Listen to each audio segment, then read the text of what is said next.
오늘 우리에게 주시는 하나님의 말씀은 열왕기하 8장 16절에서 29절 말씀입니다. 이스라엘의 왕 아합의 아들 요람 제5년에 여호사밧이 유다의 왕이었을 때에 유다의 왕 여호사밧의 아들 여호람이 왕이 되니라. 여호람이 왕이 될 때에 나이가 32세라. 예루살렘에서 8년 동안 통치하니라. 그가 이스라엘 왕들의 길을 가서 아합의 집과 같이 하였으니 이는 아합의 딸이 그의 아내가 되었음이라.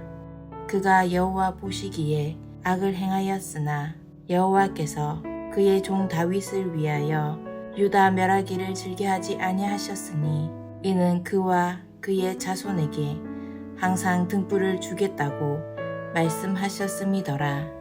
여호람 때에 에돔이 유다의 손에서 배반하여 자기 위에 왕을 세운 고로 여호람이 모든 병거를 거느리고 사일로 갔더니 밤에 일어나 자기를 애워싼 에돔 사람과 그 병거의 장관들을 치니 이에 백성이 도망하여 각각 그들의 장막들로 돌아갔더라. 이와 같이 에돔이 유다의 수하에서 배반하였더니 오늘까지 그러하였으며 그때에 림나도 배반하였더라. 여호람의 남은 사적과 그가 행한 모든 일은 유다 왕 역대지략에 기록되지 아니하였느냐. 여호람이 그의 조상들과 함께 잠에 그의 조상들과 함께 다윗 성에 장사되고 그의 아들 아하시야가 대신하여 왕이 되니라. 이스라엘의 왕 아합의 아들 요람 제12년에 유다 왕 여호람의 아들 아하시야가 왕이 되니 아하시야가 왕이 될 때에 나이가 22세라. 예루살렘에서 1년을 통치하니라. 그의 어머니의 이름은 아달랴라. 이스라엘 왕 오므리의 손녀이더라. 아하시야가 아합의 집 길로 행하여 아합의 집과 같이 여호와 보시기에 악을 행하였으니 그는 아합의 집의 사위가 되었음이러라. 그가 아합의 아들 요람과 함께 길르앗 라못으로 가서 아람 왕 하사엘과 더불어 싸우더니 아람 사람들이 요람에게 부상을 입힌지라. 요람 왕이 아람 왕 하사엘과 싸울 때에 라마에서 아람 사람에게 당한 부상을 치료하려 하여 이스르엘로 돌아왔더라. 유다의 왕 여호람의 아들 아하시야가 아합의 아들 요람을 보기 위하여 내려갔으니 이는 그에게 병이 생겼음이더라.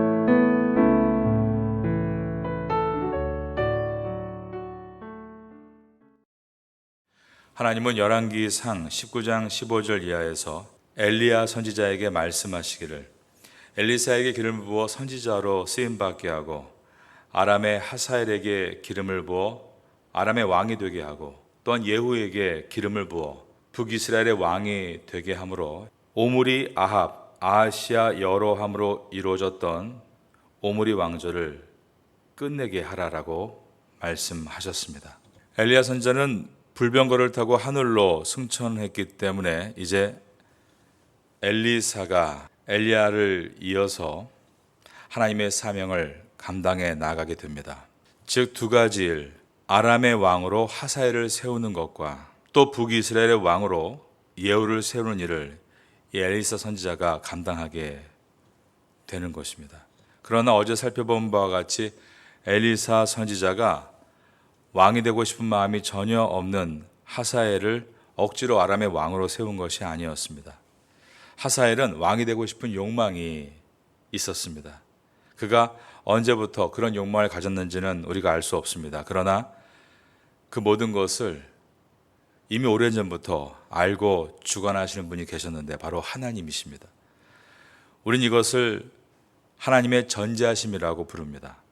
그리고 하사엘이 욕심과 야망으로 왕을 죽이고 왕위를 찬탈하고 있지만 하나님은 그 상황과 에너지를 이용하셔서 불순종하는 남유다와 북이스라엘을 심판하는 불쏘시개로 사용하신 것입니다. 우린 이것을 하나님의 전능하심이라고 표현합니다. 이처럼 하나님께서는 전지하시고 전능하신 분이신 것입니다. 엘리사 선지자는 하나님께서는 전지하시고 전능하신 분이신 것을 알았습니다. 그는 역사를 주관하시는 하나님의 섭리를 헤아리는 눈으로 역사를 바라보았고 하나님께서 주관하시는 그 일에 조력자로 쓰임받기를 원했습니다.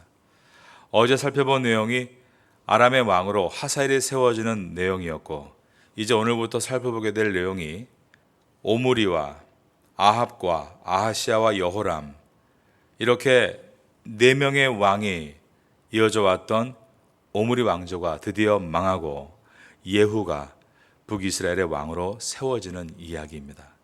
이 내용이 이제 계속 8장과 9장과 10장까지 이어지게 될 것입니다. 그러는 가운데 남유다에서는 북이스라엘의 아합 시대 때부터 협력 파트너였던 여호사밧이 25년의 통치를 하고 죽고 나서 여호사밧의 아들 여호람이 왕이 되고 있었습니다. 오늘 본문의 첫 절인 열왕기하 8장 16절입니다. 이스라엘의 왕 아합의 아들 요람 제5년에 여호사밧이 유다의 왕이 되었을 때에 유다의 왕 여호사밧의 아들 여호람이 왕이 되니라. 열왕기서가 새로운 왕을 소개할 때는 대조연대를 사용합니다. 즉 남유다에서 새롭게 일어나는 왕 이 여호람을 이야기할 때 북이스라엘은 아합의 아들 요람이 왕으로 있은 지 5년째 되는 해이다라고 말을 한 것입니다. 그런데 우리가 북이스라엘에서 아합의 아들로 왕이 된 자를 지금까지 여호람이라고 읽어왔습니다. 그런데 이제 8장 16절부터 여호람을 요람이라고 읽고 있는 이유가 무엇일까요? 그것은 남유다에 새롭게 왕이 되는 여호람과 이름이 같기 때문입니다. 이 혼동을 없애기 위해서 영어 성경은 처음부터 북이스라엘의 아합의 아들을 요람이라고 기록하는데 원래는 성경 원어에 여호람이기 때문에 우리 한글 성경은 여호람으로 기록을 하다가 이제 오늘 본문부터 혼동을 없애기 위해 북이스라엘의 왕을 요람이라고 표기하고 남유다에 새롭게 일어나고 있는 왕을 여호람이라고 표기하게 됩니다. 여호람 왕은 32살에 왕으로 세움을 받아서 남유다의 수도인 예루살렘에서 8년 동안 통치를 하게 됩니다. 17절입니다. 여호람이 왕이 될 때에 나이가 32세라 예루살렘에서 8년 동안 통치하니라. 이 남유다의 여호람에 대한 평가가 18절에 들어 있습니다. 그는 그의 조상인 다윗과 같은 의인의 길을 가지 않고 북이스라엘의 조상인 여로보암의 길을 따라 악인의 길을 걸어갔다라고 되어 있습니다. 즉 하나님과 멀어지고 우상을 숭배하고 죄악을 일삼았다는 것입니다. 18절입니다. 그가 이스라엘 왕들의 길을 가서 아합의 집과 같이 하였으니 이는 아합의 딸이 그의 아내가 되었습니다. 그가 여호와 보시기에 악을 행하였으나 아합의 딸이 그의 아내가 된 이유는 그의 아버지 여호사밧이 북이스라엘의 아합과 협력 관계를 위해서 자식을 정략 결혼을 시켰기 때문입니다. 오늘날은 정략 결혼이 거의 없지만 하지만 지금도 정치계에서 또 경제계에서 정략 결혼들이 일어나고 있습니다. 가끔 신문에 보면 이런 내용이 나옵니다. 어떤 기업과 또 어떤 기업, 그 사이에 어떤 정치가와 또 어떤 권세가 그들의 이름을 놓고 선을 그어보면 그 바운더리 안에 들어있는 사람들이 있는 것입니다. 그 목적은 사랑을 위한 것도 있지만 자신들의 이득을 지키기 위한 목적도 들어있을 때 우린 그것을 정략 결혼이다라고 말을 합니다. 옛날 고대 시대 때는 이와 같은 정략 결혼이 굉장히 많았던 것입니다. 여호사밧의 아들 여로함과 그리고 북쪽의 아합의 딸이 정략 결혼을 했습니다. 우리가 알고 있는 대로 북쪽의 아합 왕은 페니키아 여인 즉 이세벨과 정략 결혼을 했던 일이 있죠. 그래서 이세벨이 북이스라엘 땅에 바알 선지자 450명과 아세라 선지자 400명을 키워서 전국을 우상을 섬기는 나라로 만들었습니다. 그런데 그것 못지않게 아합의 딸이 남유다의 왕비가 된 후에 이 남유다도 북이스라엘과 같이 점점 악으로 물들어 나갔던 것입니다. 18절입니다. 그가 이스라엘 왕들의 길을 가서 아합의 집과 같이 하였으니 이는 아합의 딸이 그의 아내가 되었음이라. 그가 여호와 보시기에 악을 행하였으나. 하지만 하나님께서는 남유다의 왕조를 뽑아버리지 않으시고 참으십니다. 그 이유는 오직 한 가지였습니다. 그의 조상인 다윗과 맺은 언약 때문이었습니다. 하나님은 다윗 왕의 지파, 즉 유다 지파를 통해서 이 땅의 만왕의 왕이신 독생자 예수 그리스도를 보내실 계획을 가지고 계셨고, 그러므로 비록 다윗의 후손들이 유다 왕조에서 악한 일들을 하고 있었지만 바로 뽑아내지 않으시고 참고 기다리신 것입니다. 19절입니다. 여호와께서 그의 종 다윗을 위하여 유다 멸하기를 즐겨하지 아니하셨으니 이는 그와 그의 자손에게 항상 등불을 주겠다고 말씀하셨음이더라. 하지만 하나님을 떠나고 우상을 숭배하고 사회가 죄로 가득하게 되면 하나님의 축복과는 멀어질 수밖에 없게 되는 것입니다. 남유다는 정치적으로 그리고 경제적으로 점점 쇠약의 길을 걷고 있었습니다. 남유다에게 조공을 바치던 에돔이 반란을 일으켰다고 되어 있고 또 림나도 반란을 일으켰다라고 되어 있습니다. 20절과 21절에 들어있는 말씀입니다. 여호람 때에 에돔이 유다의 손에서 배반하여 자기 위에 왕을 세운 거로 여호람이 모든 병거를 거느리고 사일로 갔더니 밤에 일어나 자기를 애워싼 에돔 사람과 그 병거의 장관들을 치니 이에 백성이 도망하여 각각 그들의 장막으로 돌아갔더라. 이와 같이 에돔이 유다의 수하에서 배반하였더니 오늘까지 그러하였으며 그때에 림나도 배반하였더라. 우리가 어저께 살펴본 것처럼 우리 주변의 나라들이 강성해서 우리를 괴롭히는 이유는 그들의 문제이기 전에 우리들의 문제입니다. 우리가 하나님 앞에서 정직하고 아름다운 의의 길을 포기하고 죄의 길을 걷게 되면 하나님의 도움의 손길에서 멀어질 수밖에 없게 되고, 그러면 자연스럽게 주변의 나라들이 일어나게 되는 것입니다.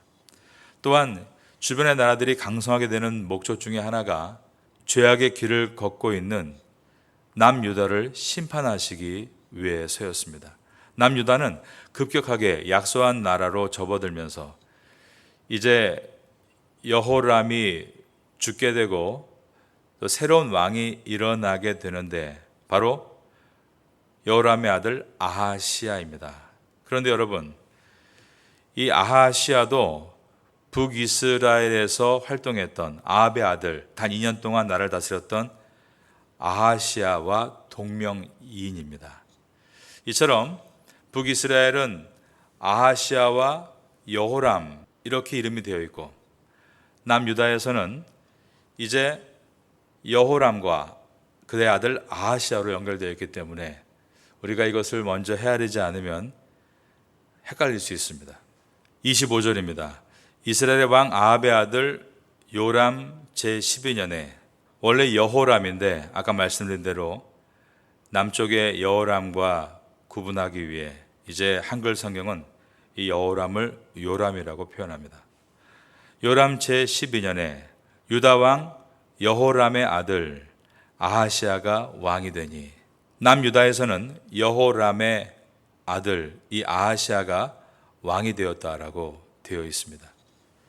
이 남유다의 아하시아도 북이스라엘의 아하시아만큼 빨리 요절을 합니다.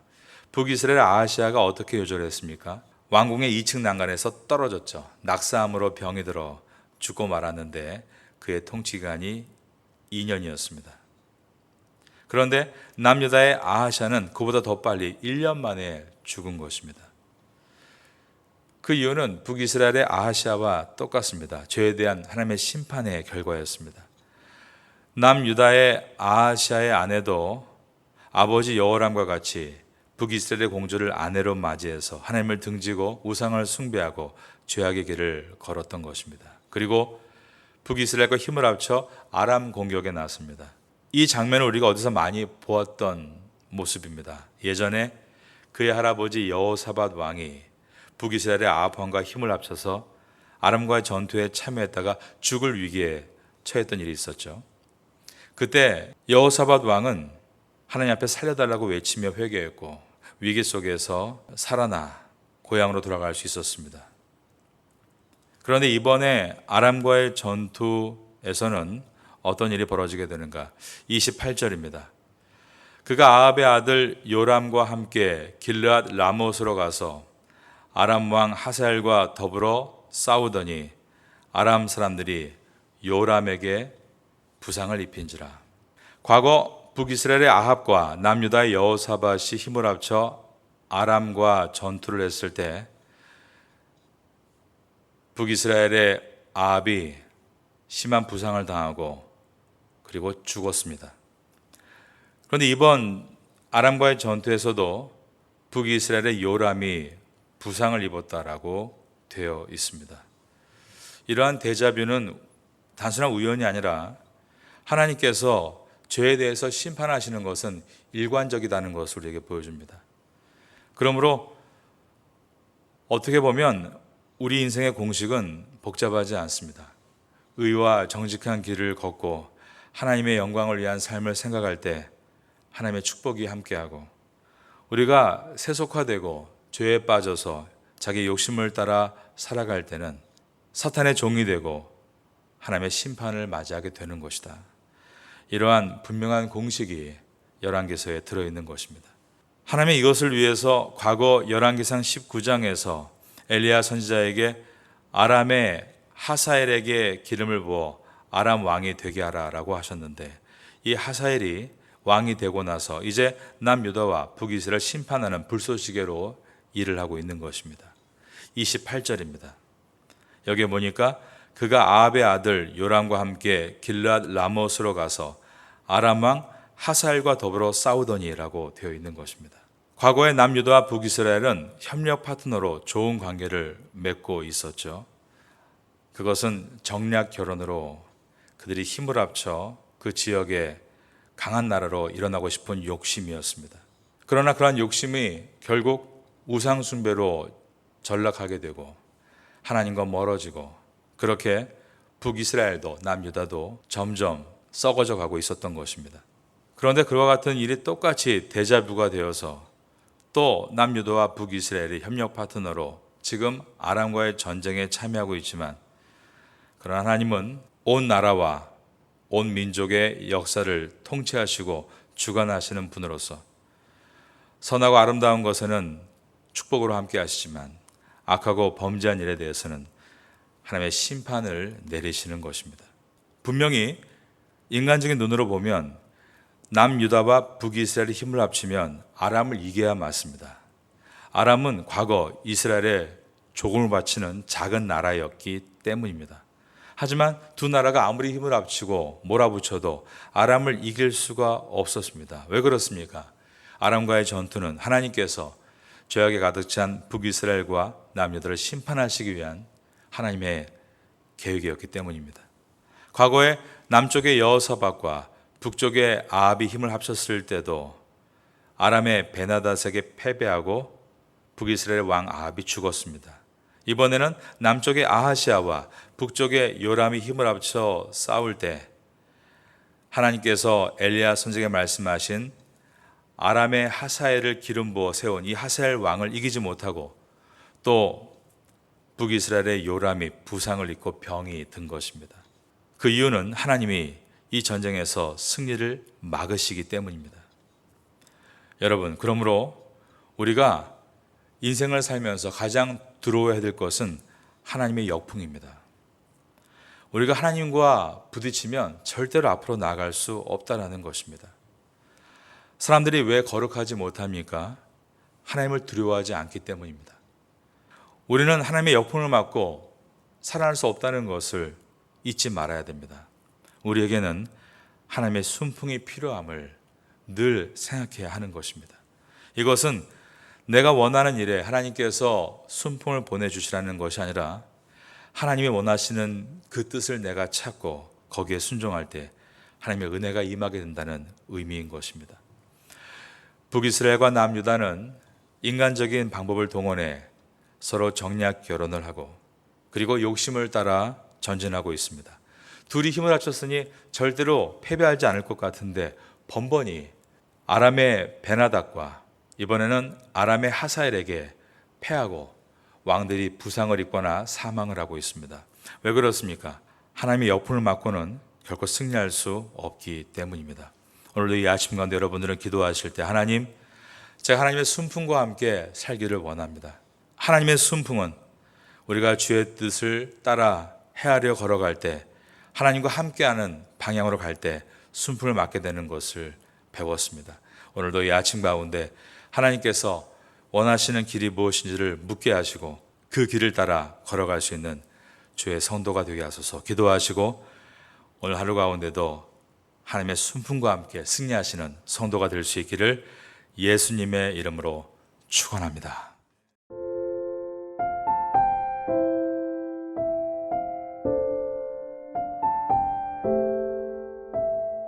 지금은 함께 기도하는 시간입니다.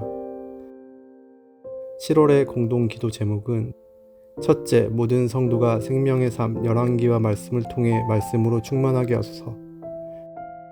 둘째, 말씀을 바탕으로 기도에 힘쓰게 하소서. 셋째, 하루에 30분 기도할 수 있는 은혜를 주소서. 넷째, 말씀과 기도로 신앙의 기초를 튼튼히 세워주소서. 말씀을 붙잡고 기도하는 귀한 시간 되시기를 소망합니다.